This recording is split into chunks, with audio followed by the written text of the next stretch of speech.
engaging learning environments here is our first. It's one of the competencies for FQAS. It's one of the ones that actually changed over the summer with some of the changing terminology as we move forward. So engaging learning environments, and then what we're aimed at is the 7th standard, which you're going to show next, right? Yeah. Well, yeah. Cultivating a welcoming, accessible environment. That sounds good. Let's start there. But before we begin there, let's take a look at this. I guess this is what we're talking about a little bit, the why. Why did we take a lot of time to create a start here? Why did we take a lot of time to do a student support at BTC module? Why were these things necessitated at an institution-wide level? Why are they still included in all of the courses today? And I think just kind of planting the seed of why these things leads into the next part nicely. So Nick introduced the competency overall for engaging students. This is the standard that we're actually looking at here today, and that's to cultivate that welcoming, accessible learning environment that meets the needs of every learner. And if you further break this down a little bit, keeping in mind the start here in the student support modules, you start to see some correlations here of why we might do this. Evaluate your current instructional practices, implementing strategies to close gaps. The first 4 really connect up nicely for the start here and the support module. And then the rest start to innately happen within your courses as they progress into the future modules. But some nice connections there to those 2 things. We're not going to get into like 5, 6, and 7, although I think we hint at some framework that starts to set those up. But looking at the start here is definitely going to talk about the first 4. And that's why we have these 2 things that we're exploring. I included this on here because we've been talking a lot about accessibility and a lot of the services that we provide. I also am using this as a plug to let instructors know that all of your courses are loaded up with the latest and greatest as far as the support module goes. And those have been revamped and updated, and all of the newest stuff is in there. We revamp it every semester? Every semester. So if you're wondering why it keeps changing color from an aqua to black to now a darker blue, that's so that we can keep track of what is the most up-to-date one. This happens to be it right here with the polar bear guy right in front of it. Okay, excellent. So cute. Now, today's really more of a showcase. I am going to defer to the experts here that we brought in, and we've got veteran instructors that are going to lead us through. And I think 3 very different courses, but it's the same start here essentially that we began with, the same framework. And then each instructor, I think we're going to see put their own flair, their own signature kind of instructional style on these. And it starts that cultivating the welcoming environment. I'm Eric Fenton. I teach in learning support. I've been with the college 23 years, and I teach pre-college reading is my area, my specialty. So I get mostly first semester students, not 100%, but that's probably 90% of my load is first semester students. So when I build out my start here, I try and be very conversational in nature, I think, is how I would say that I write a lot of my start here, as well as my syllabus. I think there's ways to be very to write policy and procedure that can still be very approachable. My goal is to not scare students off from learning at this point in their career. So I'll show you how I have it set up. I have some things I'm going to change for next semester. I usually do my start here in locked sequence, because I want to make sure they get through all of the pieces. It's the only module I set up that way. I don't do my video first, and I think that's something I'm going to change. I really wanted my profile and the course overview to be first, because I actually would like students to read those things. And then I come in with the video, but I tend to find that I get the question from students right away. They're like, well, it's locked and I can't get to A, B, and C. And then I have to explain like, oh, well, it's because you have to go through the order. And I think if I move the video to the front and told them that maybe I'd have less questions. So I am considering making that change. But my profile, I really try and make pretty personable. I I have a picture of myself, especially because I have a lot of online students, my choice people.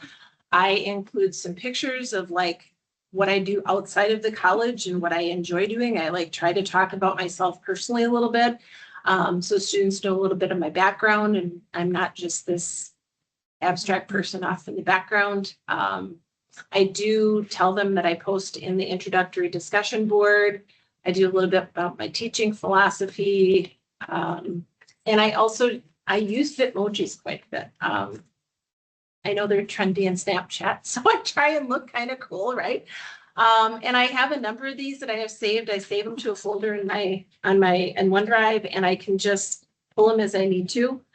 So I find all sorts of fun little things to have those, and I include those.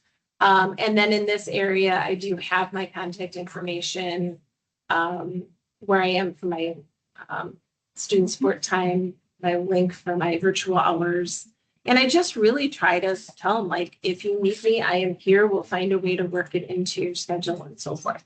Then I do a course overview, and that's kind of all the required stuff, but I still try and make it kind of fun. I include some little, visuals in there. There's another Bitmoji, like how to support you. Tell them a little bit about the course and some of the icons that I use throughout, and some of the privacy, all that kind of stuff that we are supposed to have in there. I try and make it a little more fun. And I notice all of those are accessible as well. They're all decorative. Wow. Yeah, they're all decorative. They're all marked decorative. All right, good. Well, we got to run that loophole. Not all of them in my class are decorative, but those are. And then I included a tour video, and then something else that I did this during COVID was I built a virtual classroom, and I just try and I cut and pasted some things about myself and tried to put in little icons that tell a little bit of my story so that students get to see me as a person and not just, this abstract person. So, I like cows and I have cats, and of course I'm a Packer fan. So, I do this virtual classroom, and then I encourage them to keep going.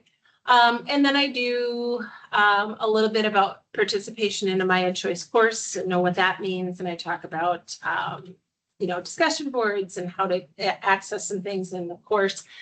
I have them do a discussion board, and the discussion board prompt is really basic, because the goal for this is not to learn and not to do an assignment, but their name, why they're here, things about themselves, one thing they hope to learn, and one thing that makes them nervous or anxious, because I want them to see that everybody has those fears about learning or coming back to college, and those are kind of normal things, especially for a first-time student.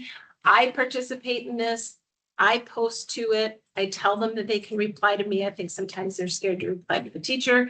I share one of my concerns or my fears as well. I answer the same prompt that they do. I inform them about extra credit. Something I give them extra credit for is I give them extra credit for having their email app and Blackboard app on their phone.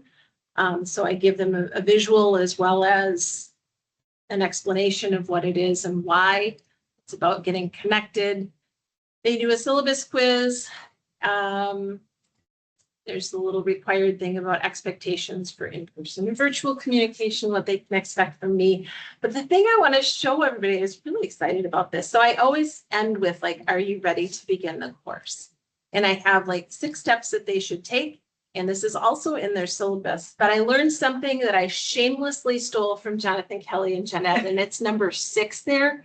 And this is something new I'm doing for spring, is I want to see how closely they read and follow directions. So I'm going to start including some Easter eggs, that's what I like to call them, of things that are kind of tucked into assignments or kind of formal looking documents or activities to include something fun. And so this is going to be that if I've emailed my instructor a funny meme for extra credit to prove that I'm a detailed reader and read directions carefully. And I'm hopefully planting the seed there that if they look a little bit more closely, they might find some rewards throughout the semester. Tracy Herrig out there in the chat said she actually used a line like that in her syllabus, and she changed up the baby animal picture that they should email me each semester. That's a great idea. Yes. Nice. And Lisa loved that. Yeah, I mean, it makes learning a little bit fun. Like I like to start students off on a foot where they can see that they're going to have some fun during the semester intertwined with the work that I know they're going to have to do. And now I think we're moving to another student group here with Kristen, and we'll see a little bit different design because I've already previewed this, so I cheated. Sorry. I looked ahead, but here we go. Taking a look at your story. Start here. I'm going to give a brief intro as well. Sure. Okay, perfect. Okay. I'm Kristen Ziegler. I am program lead for the dental assisting program. This is my 6th academic year here at BTC. This is just one of the courses that I teach with an adjunct. So I teach the lecture component of this course, and then I have an adjunct that teaches the labs that are assigned to the course as well. This is a tech diploma course, so it is quite robust. So the first thing that I have before my start here, kind of like Erica was discussing, is the course intro video. I almost prefer if they click and view the video first, because honestly, I give them the entire preview for the course.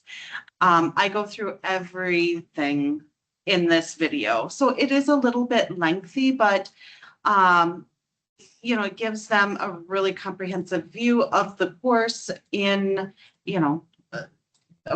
I remake the video every semester. I just make a new one with that current course shell. So every single thing matches. So that's right at the top, and I make that in UJA. But I understand we could make it in Teams as well. We could. Okay, so I'm learning something new. So I'm excited for that. I filled out my CITL survey this morning and noticed that I could make my video in Teams. So if you click, I should stop and kind of go back a little bit. The start here, this icon and this folder, along with the course intro video, these two things are exactly the same two items that are at the top of every single one of my courses, whether it's a spring course, fall course, what have you. The start here's are tailored to each course individually along with the video. So I make a video for every course. So just talking about what is in here, and then we only meet in person for lectures and labs. We do have some of our lectures that are hybrid. However, we still meet for those in person as well. So I always put down okay, when is this course? What is the first day that we are meeting? This just happens to be the template, and it was from January 13th. So clicking into the start here, the first item is the instructor bio or welcome. So kind of talks a little bit about myself, my education, a little bit of my personal life, and then how they can get in touch with me. Now I have changed this to a Teams link. So that is changed for the fall one, but this is just the template. I haven't updated it yet for the spring. And then here is our adjunct. So I always include, it's not just about, the individual who's teaching the lecture, but the individual who is teaching those long 8-hour labs is important as well. So all of Britta's information is in here along with her email. It's the second time I've seen the Northwoods of Wisconsin in a description. I love it. I love it. Yes. Course overview. So it talks about the description. This comes, exactly from WIDS, the prerequisites, the modality, and then here's the commitment. So I talk about this course meets in person. I'm very specific with, is it in person, online? Is it a mix? What are the exact times? And then how much hybrid or asynchronous component is there? what should the students expect per week? So for this course, they should expect about 3 hours per week of asynchronous or hybrid work to be completed at home, and always give the total credit with the amount of hours of content per week. Just some basic success habits, technology, digital literacy. Then I list the course competencies and program outcomes. Now, all of this stuff is in the syllabus. And all I did, honestly, to create this was follow the rubric that was provided to us when we were building Ultra. What needs to be in that Start Here folder. I like to call it the trailer to the syllabus kind of. Yeah. Yeah. And I see at the Yep. bottom there, I really like that you added the grading for this course. I think Yeah. that's 3.4 and 3.5 on the Quality Matters, Rick. And a lot of people struggle with that because they say, well, let's go to the syllabus. Well, you can describe like what the expectation is for the grading policies in that Start Here too. And I did learn, I remember from Erica, originally we couldn't put tables in Ultra, but we can. Mhm. So I need to put a table in here because that would, my eyes are looking at this and it seems a little. Might be better off with Quirky. blocks than tables, because Oh, tables that's a cause good idea. accessibility issues. So making them, moving them into different blocks, is that what we call Yeah. them with the new? Yeah. Yep. Okay. Then course syllabus and schedule. So this is a big course. I also include like not only just the syllabus for the course, but then I put the separately, I put the course calendar, even though it's in the syllabus, but I put it there separately as well, because it's at the very end of the syllabus. We have just some other documents that the students need to have in order to be successful and prepared. And then some important dates and how to download. I have our dental assisting program handbook, which is here right at their fingertips. It's also located in the program orientation Blackboard course shell, but I put it here because this has a lab component course to it.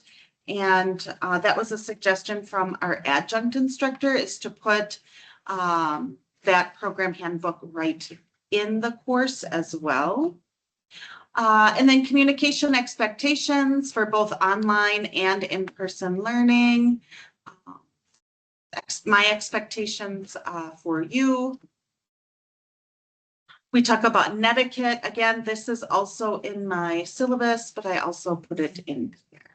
And then I do let them know that I do grade within 24 to 48 hours after the due date. I like to get that back to them as soon as possible.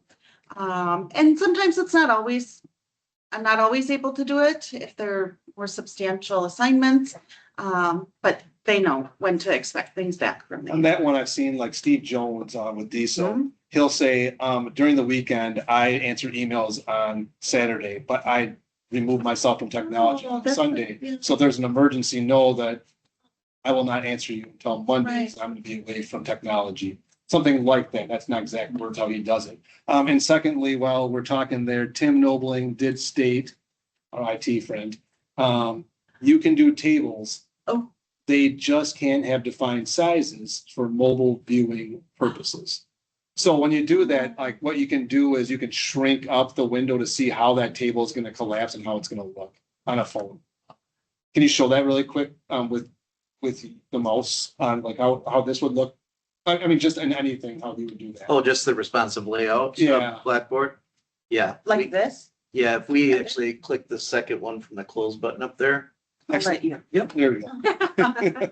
So if you want to see if something is responsive, you can always just cheat like this. And then you can break it into a window, and then you can break it down like this to see how it's going to react.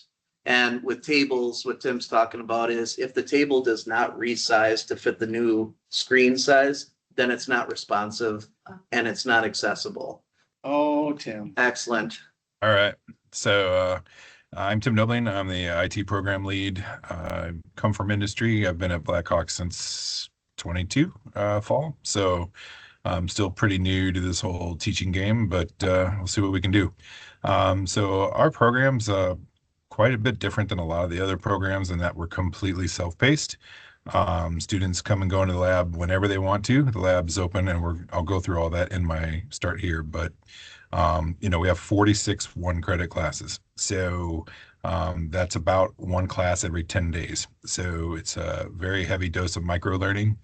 And we have the exact same start here module for every single course, simply because we get students from industry. They may be upskilling, so they may, take a networking course and not anything else. So we kind of answer all the questions they may have. We try to answer all the questions they may have ahead of time. So we very much, you'll see timestamps on everything, and we'll explain that, and I'll actually explain that to and show it to you. But in this, how does this course work? We explain to students how it actually works, what the module looks like. It's all adaptive release, what the order looks like. We explain the timestamps, and the green checkbox means you've completed something. The circle is where you're at, and the locks mean you can't get to that until you've completed what's in the circle. We explain how many hours of material you're going to cover in each course. And then for the in-person portion, we also note that unless it says it's in person, you are not required to come into the lab to do the work. You can literally do it anywhere. Every course is different based on the material. So for a student that's planning their semester with the different courses, they can actually see how many hours are required in person for each course. And again, every course is different. A hardware course where you're doing actual work on hardware, it's going to have more in-person requirement than a software-based course that you can do in our virtual environment. So, every one of those is different, but that also helps advising as well. So if a student, is a large majority of our students, I would say 85% are non-traditional, and most of them work full-time jobs. So it definitely helps the advisor as well, knowing when they're setting them up for the semester, like how many in credits. The in-person is usually the challenge with our students is, just getting into the lab to get that stuff knocked out when they're working. We kind of explain course success, and it's in our voice, so it's not a secret sauce. We just kind of spell it out for them, just a real nice casual pace to it. And then I'm a huge QM junkie. Nick and CITL knows that well, that it's like near and dear to my heart. And so we do a lot of QM in the upfront as well. All competency-based learning, course objectives are all laid out. Each competency, the learning objectives and the activities, all the stuff everybody's seen before in QM, and how we tie that together, and then how we support that. So It's safe to say Tim is a master of QM 2.4 and 4.2. Yeah, it's A lot of it's really, it's special. It's really special. It's very meaningful. It's such an impactful, It's cute. and you will hear sarcasm sprinkled throughout everything I do. And this course is no different. So myself and another instructor are responsible for all 46 courses, but we take like lead instructor roles in each course. And so we actually define who the lead instructor is for that, because we have our specialties as well. And then we set, one of the things the students really like is the communication expectations, simply because we answer all of the questions on how do you contact us, where do I ask? We tell you, email both of us. Our policy, we lay it out. If you email us during the day, our policy is 4 hours, but it's usually 4 minutes. If you email us at night, we tell them, a couple hours, but really it's a couple minutes. And on weekends, we say 12 hours, but it's usually maybe an hour, just because we know our students are non-traditional. So we don't want to be the reason they're not successful. So we meet them where they're at. We know that, the time they have is from 10 to 11 at night. And if we need to help them with something at 10 to 11 at night, we'll help them with something at 10 to 11 at night. So yeah, and then, just reminding them, and this is all in the syllabus, as everything that's in here is in the syllabus as well, but we all know how well they love reading syllabi. So just a reiteration of when the lab is open, appointments, feedback, how to look at feedback in your coursework, that sort of stuff. And then best practices, specifically, like, because there's 46 one credit courses and they run all the time, you can't just go, hey, I don't understand this, and then just expect us to read your mind. There's 100 of them. There's 46 classes. It's very much the wild kitten experiment. And so we have them be specific. What course are you in? What activity are you in? What module? What is it that you're specifically having issues? And we tell them that, look, there's a bunch of you. There's a lot of courses. Help us help you. Okay. So we approach this like it's a shared experience. So it's not me, the teacher, just giving you knowledge. It's us together giving you knowledge. And then because of the self-paced nature, there's no way to predict, because every student's different, like when a student has to start and finish a class. If a student is signed up for 3 classes for the semester and there's 16 weeks in the semester, there's a very good chance they don't start a class for like 3 weeks, 4 weeks, whatever. But because it's so kind of loose like that, we do have a meaningful assignment, quote unquote, that meets the criteria, and especially for our department, that shows us you're starting something meaningful. And usually it's they have had to look at the grade book, so they have to give a response of how many points they can earn in the course. And then they also have to tell us how many hours are required in person, so that they are confirming their commitment to that course. From there, we just do a couple of like exploratory based on the material they're getting ready to cover. And then at the end, we are always learning about students. So we always love these little, what's something that everybody looks stupid doing. And some of the responses are fantastic. So that changes. That's the 5th question, is always a kind of icebreaker question that, we get to learn the students along the way. Are you a dog person or a cat person? Would you rather swim with sharks or go through a cave with snakes? Just to kind of see what their mindset is. And then because, again, QM is so near and dear to my heart, this used to be just course competencies, but now it's course grading policy and course competencies. Again, all of this is in the syllabus, but it just reiterates what's going on and what the percentages are of what they're getting ready to do. And then we usually cap it around 6 competencies because it's a 1-credit class.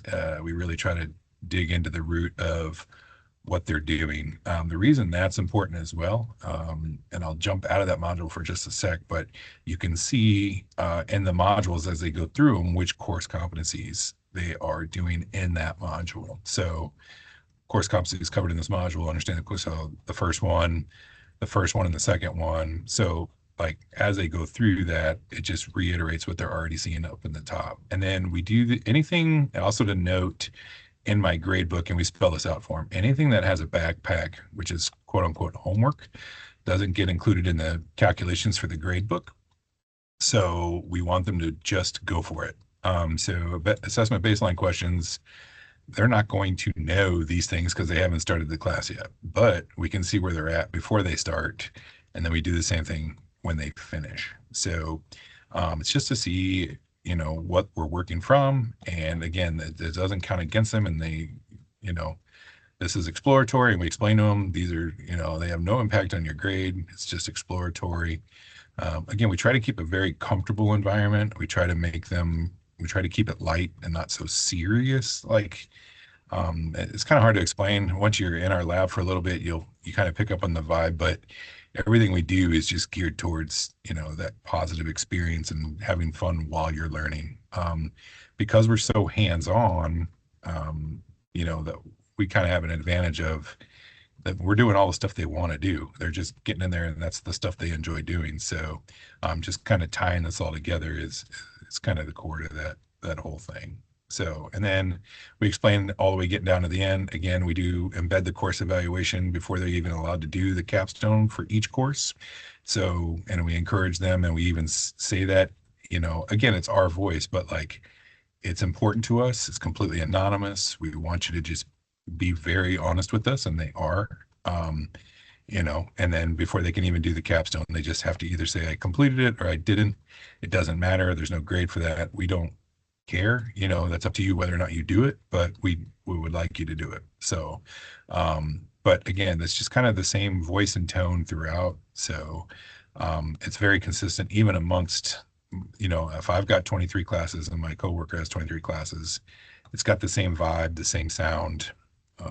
Everything we do is very similar in feel. So, and again, we have them email both of us because some of these things I wrote all this curriculum from scratch. So I'm going to know much quicker. They're going to get a better experience emailing the instructor of record because it's my material. I know what it is. So that was my quick 5, 10, 7-minute version. I wasn't keeping track. Is there anything else I can answer? Or if not, I'll just stop sharing. Actually, Tim, if you can keep sharing, there's one thing that Tim does that's pretty pretty unique with his course design, and he makes good use of this, and that is the test item. Tim doesn't always use the test item as just strictly an assessment piece. He uses it as an instructional and assessment piece. So you may have noticed the backpack that he clicked into, that he has a lot of instructional content, and then he drops in a few questions, and then he has more instructional content, and then he has more questions. And he uses that really well to give a lot of information, but still have the option of asking questions in the middle of that instruction. So instead of using a traditional assignment, he uses that test item when he creates a lot of his content. And you're one of the few people that I've seen use it that way, but I think it's a very creative usage and it gives you a lot of flexibility. Yeah, and it's helpful because we have students read about it and then we have them watch it. Then we do a brief test on what they read, and they're only worth 1 point because it's really not, you just kind of do you understand what you just read? And then after that, and depending on the content, like this one is not that, but the next one probably is, where you actually do get hands-on experience with that process. And so let me do one that's a little bit longer real quick. That's exactly what Tim's talking about here we go.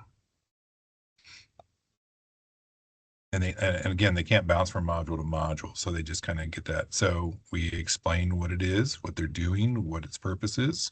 We watch videos on what they're going to do. We do the knowledge check, and then we do the activity tied to that. So I lay it out for them. I spell it out for them. I show them all screenshots of how we go about that process after they've already watched the videos. And then when they're done, they turn into questions, and then they actually do their screenshots and submit those. And then so from an instructor point of view, when I'm grading this, most of it's graded except for the, let's go to one here. Most of that's graded, so that's automatically graded, but then the ones on the bottom are done, they submit the screenshots, and then I grade them based on what they submit so I can see that they're doing whatever's being asked. So that's pretty much how we roll. Yeah, the assignment usage to push out the contents very rare. I'll say that. Like I don't see that very often. I don't often. It's awesome. It's a different way of looking at how to build a course. It's actually makes sense. Well, you're stretching. I like that you're stretching the tools of Ultra. It wasn't without heartache to begin with, just because Tim was building content and he was putting pictures in. And then those images were missing images in the early days of Ultra, as in just last year. And those would go missing and then they would come back, and sometimes he would have to redo it. And he's been building his curriculum as he goes here. It's been quite a few courses that he's worked on. It was a little bit of heartache, but it's a great experience, especially for your style of course and for your student, and allows for that independence, which is really cool. So Tim is also part of the teaching quality. Thanks again, everyone, for joining us for the FQAS Engaging Learning Environments. And again, a special thanks to our presenters today, Erica, Kristen, and Tim. They showed us a lot of great things with their Start Here modules and their different styles of using that framework. And we'll see you again next time. Thanks.